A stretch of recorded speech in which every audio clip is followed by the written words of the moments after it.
ബ്ലോഗ്സിലേക്ക് സ്വാഗതം.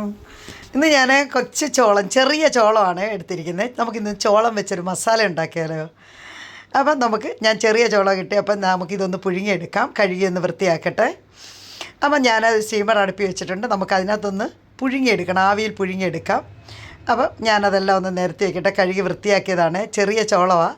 പിന്നെ വേണമെങ്കിൽ നമുക്കത് ഒന്ന് പീസാക്കി കൊടുക്കാം, ഒന്ന് മുറിച്ച് വെക്കാം. അപ്പോൾ വേഗത്തിൽ അത് വെന്ത് കിട്ടും, നമുക്ക് ഉപയോഗിക്കാനും എളുപ്പമാവും. അപ്പം ഞാനതെല്ലാം ഒന്ന് മുറിച്ച് ഒന്ന് ആവിയിൽ ഇനി നമുക്കതൊന്ന് അടച്ച് വയ്ക്കണം. അപ്പം നല്ലപോലെ പെട്ടെന്ന് വെന്ത് കിട്ടും കേട്ടോ.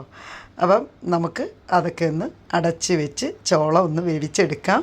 വേഗത്തിൽ അടച്ച് വെച്ച് വേവിക്കാം. പെട്ടെന്ന് തന്നെ ഒരു 2-3 മിനിറ്റ് ആകുമ്പോഴത്തേക്ക് തന്നെ ഇത് വെന്ത് കിട്ടും. അപ്പോൾ ഏകദേശം വെന്തിട്ടുണ്ട്.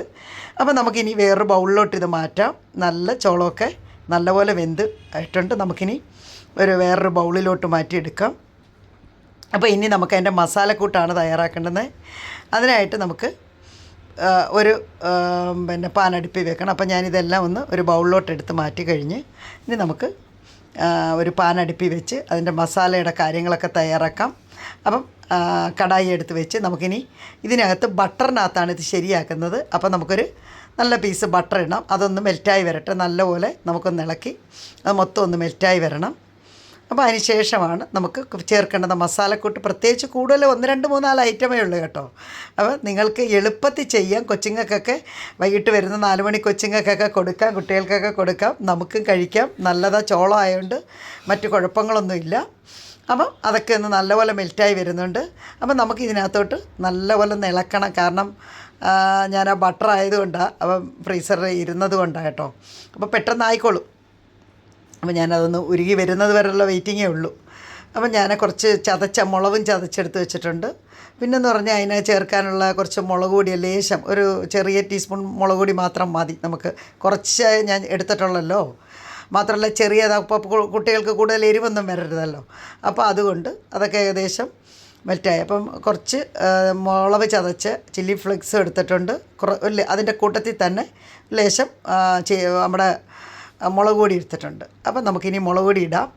അപ്പം കൂടുതൽ എരിവ് വേണ്ടുന്നവർക്ക് അതനുസരിച്ച് ചേർക്കാം. ഞാനിത് കുറച്ച് മതി. അപ്പം ഇനി നമുക്ക് ആ ചില്ലി ഫ്ലേക്സ് കൂടെ ചേർക്കാം. ഇത് മൊത്തം ഈ ബട്ടറിനകത്തൊന്ന് ഇളക്കി മിക്സാക്കണം. അപ്പം നമുക്കതൊന്ന് നല്ലതായിട്ട് വരട്ടെ. പിന്നെ ഞാൻ ടൊമാറ്റോ സോസാണ് ഒഴിച്ചിരിക്കുന്നത്. അപ്പോൾ ടൊമാറ്റോ സോസ് ഒഴിക്കണം. പിന്നെ നമുക്ക് അത് മൊത്തത്തിൽ ഒന്ന് മിക്സായി വരുമ്പോൾ നമുക്ക് ഒരൈറ്റം കൂടെ ചേർക്കാറുണ്ട്, നമുക്ക് ചേർക്കാം. അപ്പം അതൊക്കെ ഒന്ന് മൂത്ത് വരട്ടെ. ഇനി ഞാൻ ഓർഗാനോ ആണ് ചേർക്കുന്നത്, അതുകൂടെ ചേർക്കണം, എന്നാലേ അതിൻ്റെ ടേസ്റ്റ് ആവത്തുള്ളൂ. അപ്പം നമുക്ക് അതുകൂടെ ചേർത്ത് ഒന്ന് ഇളക്കി നല്ലപോലെ നമ്മൾ ലേശം ഉപ്പ് ചേർക്കണം അപ്പോൾ എങ്കിലേ ഈ മസാലക്കൂട്ടിനും ഈ ചോളമൊക്കെ കടിച്ച് തിന്നുമ്പം ഏറ്റവും ടേസ്റ്റായിരിക്കും. അപ്പോൾ ഇനി ഏകദേശമൊക്കെ എല്ലാം ആയിട്ടുണ്ട്. നമുക്കിനി പുഴുങ്ങി വെച്ചിരിക്കുന്ന ചോളവും കൂടെ ചേർക്കണം. ഒന്ന് നല്ലപോലെ മിക്സായി ഒന്ന് മെൽറ്റായ ഇതിനകത്തോട്ട് പിടിക്കണം. ഇനി നമുക്ക് പുഴുങ്ങി വെച്ചിരിക്കുന്ന ചോളം ചേർക്കാം. അപ്പോൾ ഇനി മൊത്തത്തിൽ ഒന്ന് മിക്സാക്കി എടുത്താൽ മതി. ഇനി നമ്മൾ കുറച്ച് മല്ലിച്ചപ്പ് എടുത്ത് വെച്ചിട്ടുണ്ട്, അതുകൂടെ മിക്സാക്കണം. അപ്പം മല്ലിച്ചപ്പ് കൂടി ഇട്ട് കഴിഞ്ഞപ്പോഴത്തേക്ക് ഓക്കെ ആവും. അപ്പോൾ ഇത് നല്ല ഒരു സ്നാക്സാണ്, രുചിയാണ് കഴിക്കാൻ. അപ്പോൾ ഓക്കെ, താങ്ക്സ്. നിങ്ങൾ നമ്മുടെ ചാനൽ ഇതുവരെ കണ്ടില്ലാത്തവർ സബ്സ്ക്രൈബ് ചെയ്യണം, ലൈക്ക് ചെയ്യണം. നിങ്ങളുടെ അഭിപ്രായങ്ങളും നിർദ്ദേശങ്ങളും നിങ്ങളാണ് ചാനൽ മുന്നോട്ട് പോകാനുള്ള ഒരു ഏറ്റവും വലിയ പ്രവണത. അതുകൊണ്ട് ഓക്കെ, താങ്ക്സ്. നല്ല രുചികരമായ ഒരു ഐറ്റമാണ്. ഓക്കെ.